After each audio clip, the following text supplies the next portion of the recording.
Good evening, 47. Your target is Father Adalrico Candelaria, a Catholic cardinal considered by Vatican insiders as a strong contender to be the next pope. However, ICA files indicate there is a series of links between the target and the Pinochet regime in Chile in the 70s and 80s. The target is currently on tour of Europe with a stopover at the church in Sapienza, where his itinerary states he will spend some time in prayer. He will be extremely well protected at all times by multiple layers of high alert security. The clock is ticking, 47. Good luck. Hi, welcome to JJ's Productions, and we're back with another Hitman 2 Elusive Target. This time we're taking out the Prince, and we're taking him out in two ways.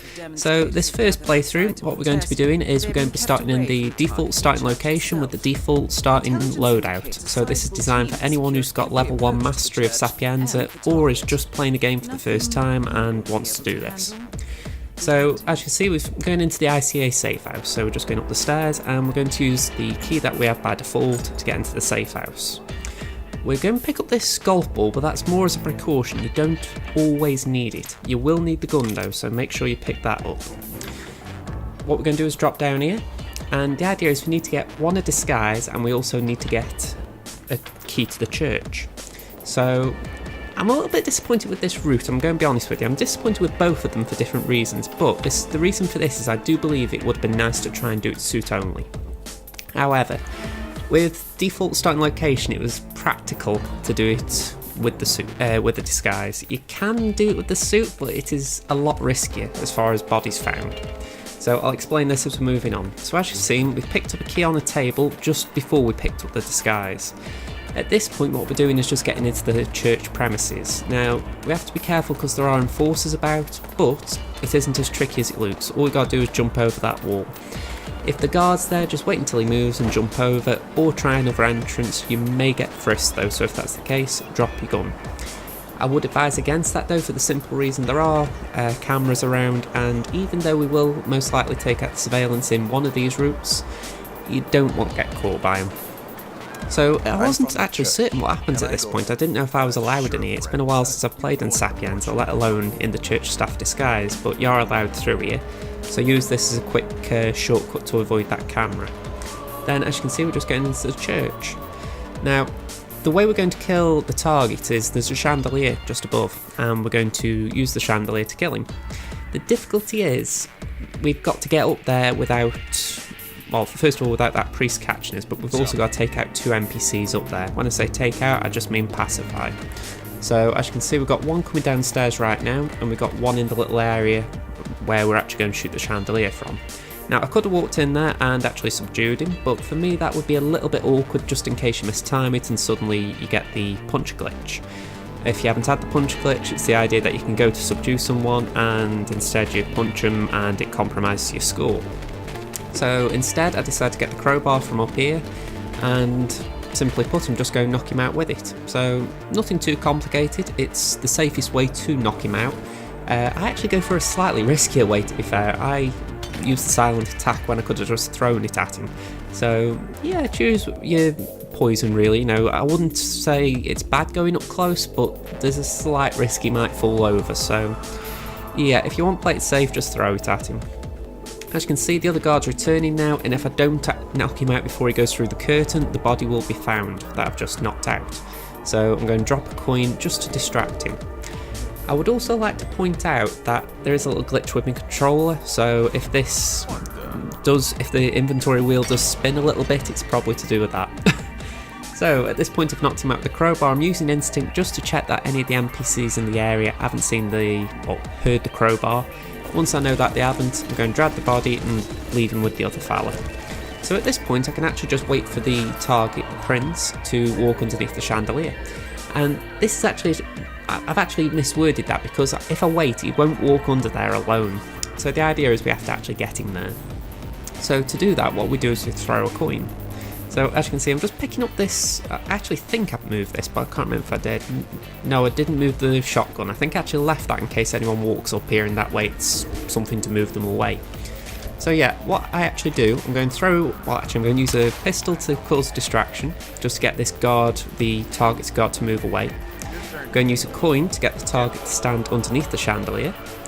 And then at this point I wasn't certain if he heard the coin because I didn't see him move. I was focused on other NPCs and whether they were going for it, and I didn't realise the target had actually gone underneath. So I threw another one just to be safe, and while he's picking that up, shoot the chain and you got an accident kill. So that is method number 1. I do believe you can do that silent assassin suit only.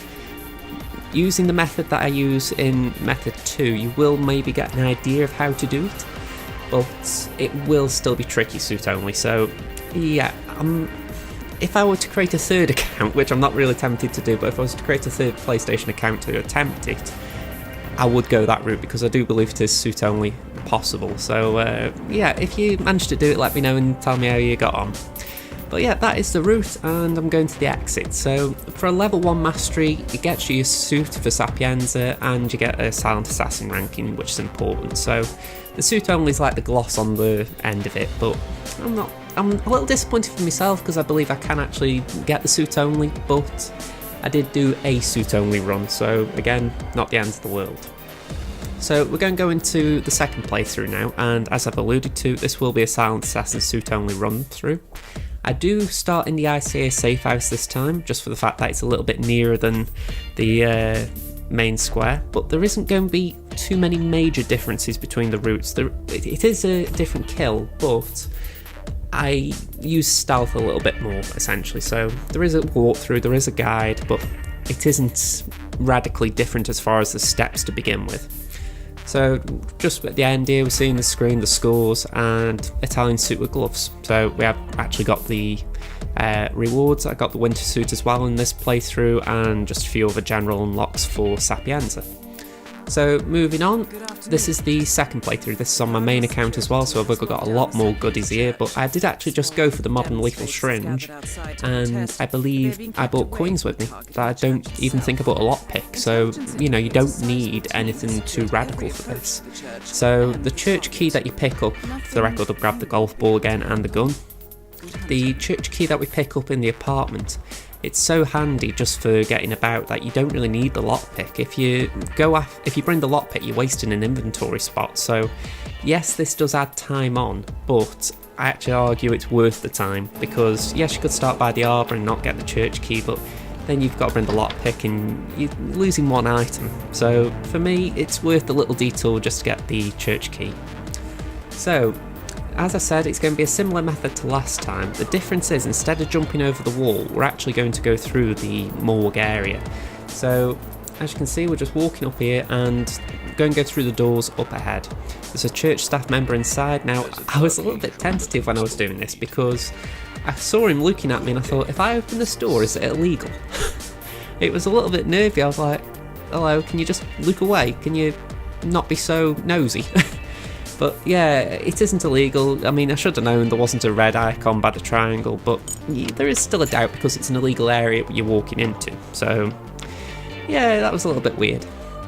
Now at this point, what I'm doing is I'm just going to wait for an NPC to move. Well, a couple of NPCs to move. It's essentially we've got to wait for the perfect moment to cross over through the other door.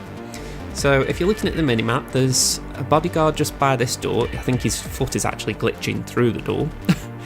We've got a church staff member who's just left and is just looking towards the right, and I think there will be another church staff member who's about to sit down as well. So there are quite a few there who are just essentially being annoying. So I'm equipping the coin just to be ready, but also if you're looking through instinct as well, there's a bodyguard just inside the church who rotates between the two doorways, and we need for him to move as well. So the church staff member is about to go back inside, and we're pretty much going to follow him. So as you can see, just sneak across, take it slow. I'm actually going against my own words there a bit. But yeah, just take it nice and easy, crouch against that doorway, use cover change to actually get across. I was going to throw a coin at that point, but I thought, one, the priest might hear it, two, the church staff member might hear it. It's not that we need someone specifically to hear it, but we don't really want that many NPCs around, so I decided let's just wait here. The church staff member walks through and doesn't see us. So yeah, Now I can throw the coin, there's less people to see, and it's not that bad throwing it then. So we're going down the stairs, and this is where we have to act a little bit fast. The target is just about to come through this door, so what we have to do is drop the Bartoli. This is where I said it can get a little bit awkward with my controller. We're going to use the church key to open this door, we're going to stand behind the door, and the target's going to see the gun. He's going to report the gun to his personal bodyguard, who's going to take the gun away. At that point, once we know he's going to pick up the gun, we're going to throw a coin, and that way the target will hear it. If you throw the coin without dropping the gun, the target will ask the bodyguard to go and investigate the coin. So you have to do it this way. And once he's come in to investigate the coin, use the lethal syringe, bish bash bosh, done. Now, when I've actually described it, you could use a lethal method, you know, like using fibre wire or a pistol shot, but that won't be an accident, so if the body gets found, you could get penalised. So my advice would be to do the route I've done here, which is just poisoning. Now, this is where I'm not happy with this route, because it doesn't feel like I did a pure Hitman exit. I didn't get penalised for Silent Assassin, but I didn't sneak out perfectly, to say the least. I was waiting for the right time to get through this area. I mean, I saw that bodyguard was moved and I thought, right, now's my chance. But what I forgot to take into account was that the church staff member would most likely be coming this way as well. So I mistimed my run, and if I did have a second chance, I'd wait for the church staff member to come in and then I'd go. But as you can see, I was alright at this point. The guy inside hadn't seen me, but as you can sort of tell, the church staff member's walking directly at me and catches me. Now, this does count as Silent Assassin because the current scoring system is, unlike Hitman 2016 where it was never spotted, now it is never compromised, and because I was trespassing and it wasn't in a hostile area, I wasn't penalised for it. But I'm not particularly happy because I would have liked to have gone by the old system of not being spotted. But I did get my suit, I did get my Silent Assassin, so I'm not too bothered, but equally I do wish I'd done it correctly.